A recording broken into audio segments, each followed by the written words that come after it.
Live from the Malibu Studios in Los Angeles, California, this is Political Vendetta with your host, Vijay Viswani.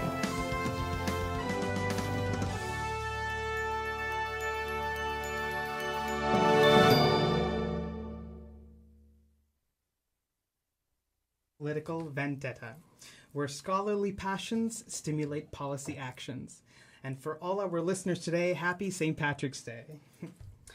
Last time on our show, we had discussed education policy with an emphasis on early education.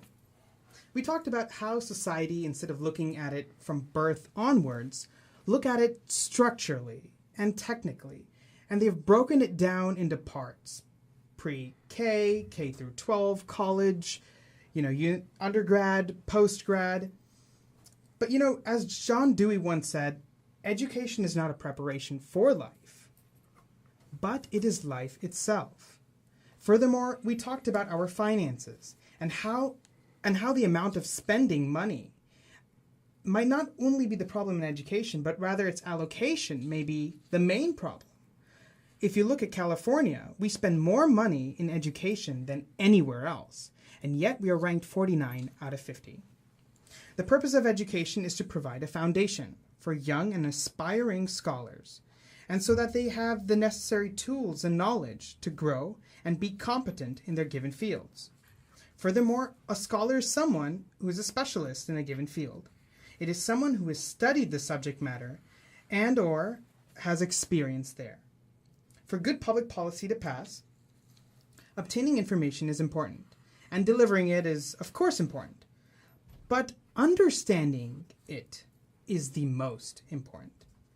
However, today's political affiliates in the media and in office have lost that side of researching and studying the subject before going out there and commenting, legislating, and debating. Having knowledge on the subject, awareness of its surroundings, issues, and experience in the field are needed for a scholar. And it is in these individuals that can help enact policy changes.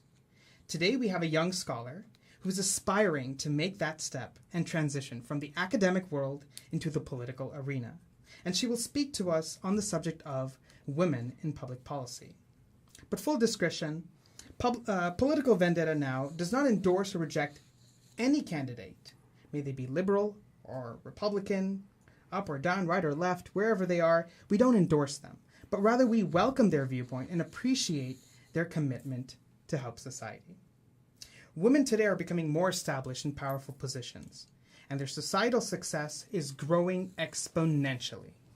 Although there isn't major oppositions to women in public policy, there are still those who believe that women are too emotional and have a soft side to legislate and govern.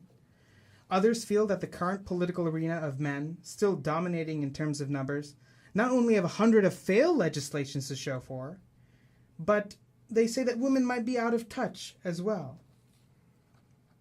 No matter a person's viewpoint on this, for society to thrive, you need good public policy, and you need input from all types of scholars, whether they might be male or female. And so with so much diversity in our society, gender, sexual orientation, race, age, and more, this can add clarity to what society really needs and wants. And this in of itself can be a driving force into understanding the public to create good public policy. In politics, there has been a change of tides from women in office and having influence to many more women coming on board. However, some would say that this needed change or equality has not been so easy, and the current circumstances are yet to be perfected. But on that note, I'd like to transition and welcome our special guest, Barbi Appelquist. Barbi is a longtime resident of Santa Monica, a young scholar, a wife, and a parent to a 6-year-old girl. Professionally, she has had extensive experience in legal analysis, business development, and community organizing. She has worked as a technological consultant with PricewaterhouseCoopers and a corporate lawyer with Glaser, Wheel, and Shapiro, and as a nonprofit community development lawyer with Public Counsel and of counsel with the entertainment law firm Cohen and Gardner. She is also a 2-time cancer survivor and a vocal supporter of the Affordable Care Act. In her spare time, Barbi likes to train for half marathons while raising funds for various cancer-related charities. And currently she serves as president of the Women in Public Policy group. But most of all, on February 13th of this year, she filed paperwork to become a candidate for California State Senate of the 26th District. Barbi, welcome to our show.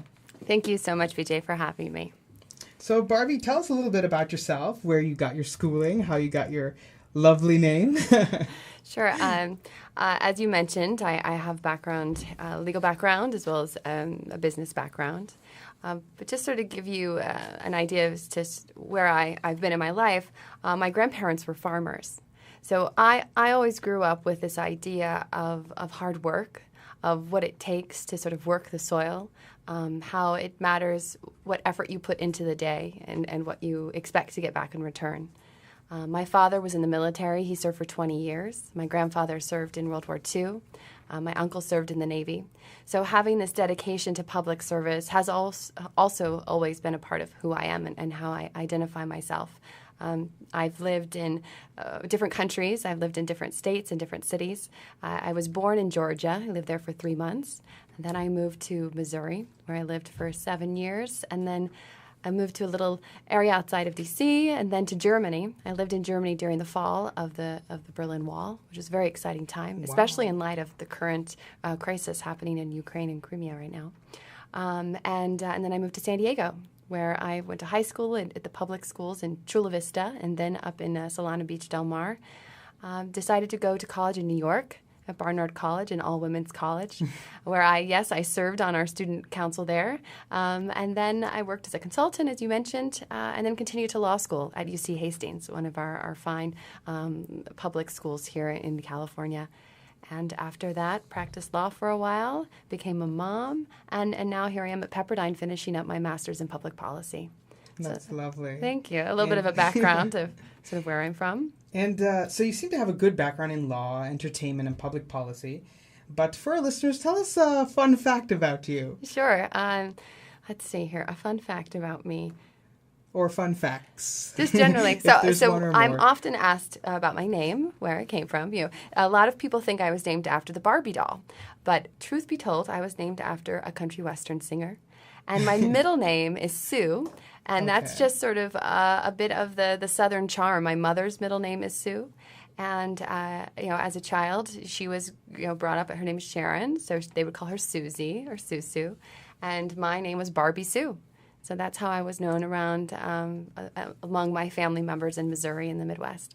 That's lovely. And how did you get your ambition and passion to enter the realm of politics? I mean, specifically women in politics. Well, I think that also goes back to my name in some ways, because I was raised with this name Barbie and sort of the public perception of who Barbie is or what Barbie represents.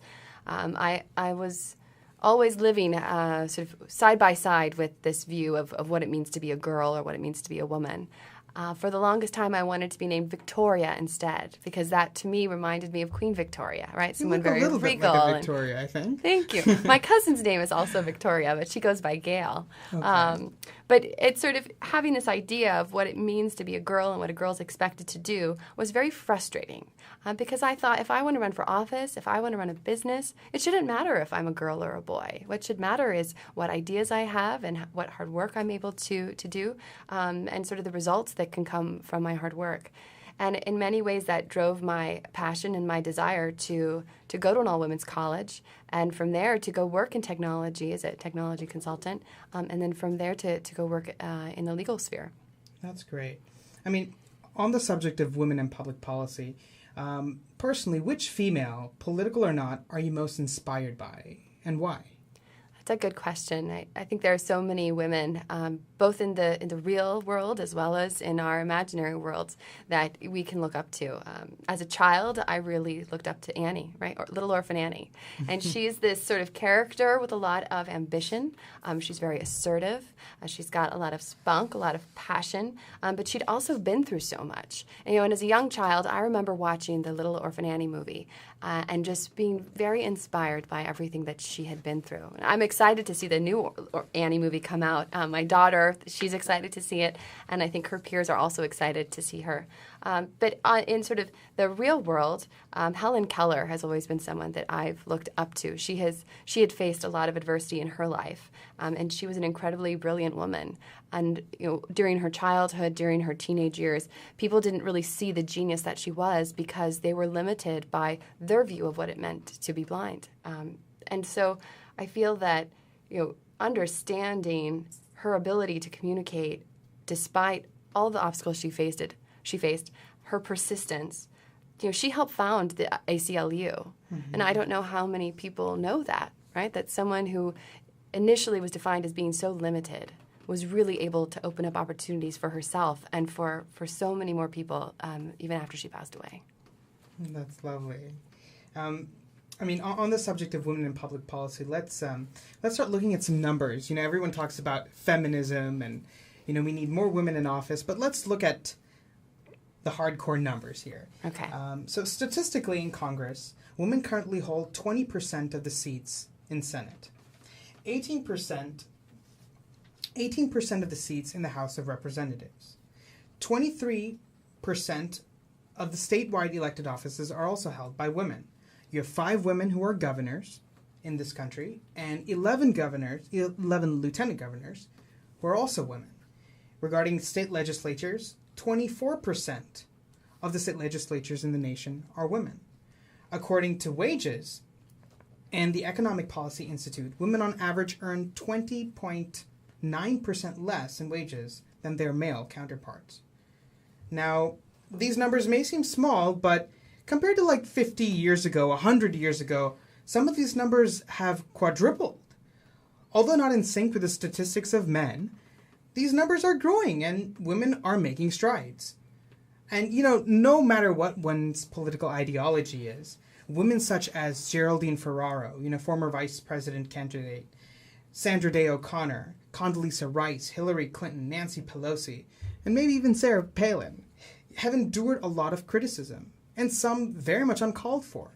But it is because of their determination and their knowledge that has paved the way for their authority, but that has given rise to women in public policy. So Barbi, I ask you, what do you feel women bring to the table that men do not? Or do you think that's a fair question to begin with? It's a very interesting question, right? Because a lot of my academic background, especially in my undergraduate studies, was looking at cultural anthropology, or in the idea of how people are different. And what I found through my research, and I wrote about this in my senior thesis, was that we actually are a lot similar when you think about it, right? Our capabilities, our opportunities. A lot of the differences come about because of cultural ideas, of cultural training, the idea of nature versus nurture. So when I think about where women have come over the past 100 years, if you think about in the 1800s, we didn't have the right to vote. How limited were policies then, and how limited are they now? Right? The issues are different, but they're similar at the same time. When you have women who are in office, they're able to take on leadership positions, and they're able to sort of really move forward really strong policies that impact women and children, such as reconstructive breast surgery or extended maternity stay, or the ideas even of universal preschool. These ideas and the fact that you have leadership in the Congress, in the House of Representatives, and in the Senate, really leading these changes,